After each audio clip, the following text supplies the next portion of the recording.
of things changing in the next decade. I think you'll see your ability, what you guys have now is the ability to get information quickly, to communicate with each other quickly, to get historical documents and research is at your fingertips. When I was your age, we relied totally on the written word, on libraries and phone calls and snail mail letters and things like that. So you guys have instant access, which is just wonderful. And you can get an idea and start teaming up with other people. Like, say, you might be an imagination type of person, whereas somebody else knows how to facilitate that. Somebody else might have a business type of mind that you could team up with.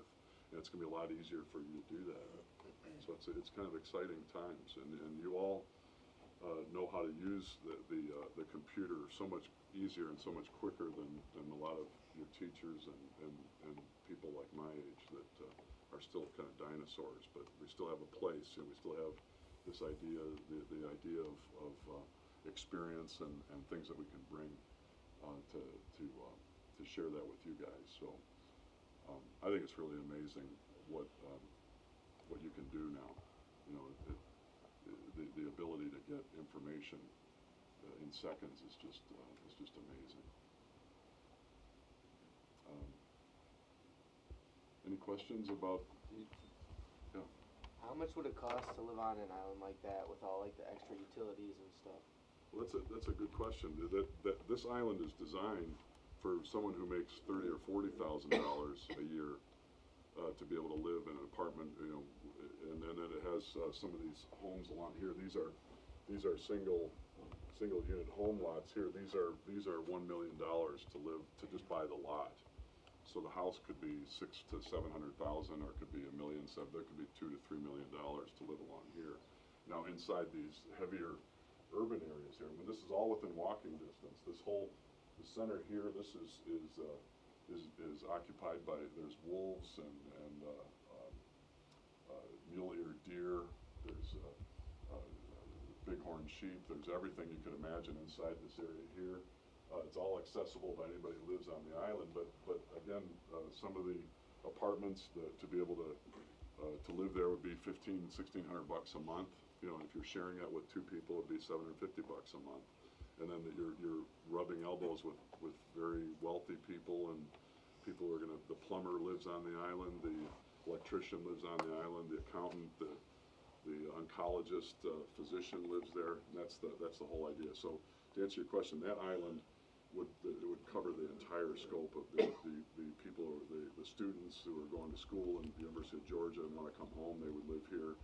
And then someone who's retiring would also live here. Someone who's made, done very well with their lives and want to retire somewhere near the coast, this would be an ideal spot. So we try to get as many people into a tight area, and that's what we think is really make it successful, is the ability for people to communicate and rub elbows with people who are different than they are. Because there's nothing more boring if you ever go on vacation where you look around and everybody looks just like you. I can't think of any more boring.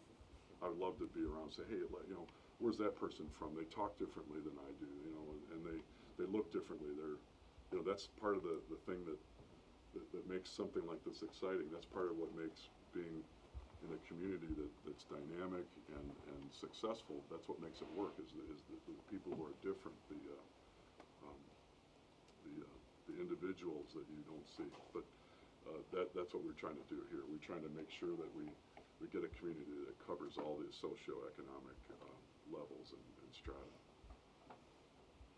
So not because it's as engineers, I think engineers, the way their minds are set is they're trying to find ways to be productive anyway. And they found a new name for it and calling it green. But there have been people recycling materials for centuries that work very well. On this island, we have a product called Tabby, where we have millions of tons of oyster shells, and we're mixing oyster shells in with concrete, like the Spanish did when the conquistadors came to this hemisphere. They mixed in, they took oak and they burned it to create lime, and then they mixed lime in with seashells and sand and water, and they created concrete. And it's the hardest concrete. There's a castle, or not a castle, a fortress down at St. Augustine that's almost 400 years, you know, there's structures within that are made from tabby that are almost 300 or 400 years old. And we're reusing that in a lot of these, the You can buildings. actually see the little pieces of clamshell in their can shell. Yeah, oh yeah, it's very, it's exposed in lots of areas. In fact, I've seen that.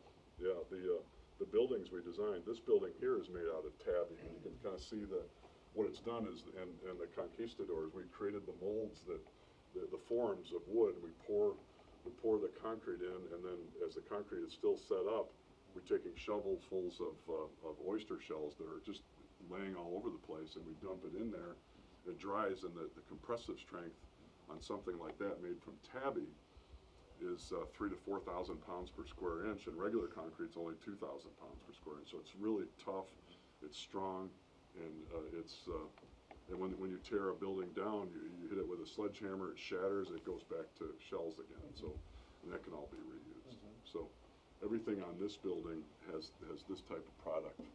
All the railings are AZEC, which is melted milk bottles.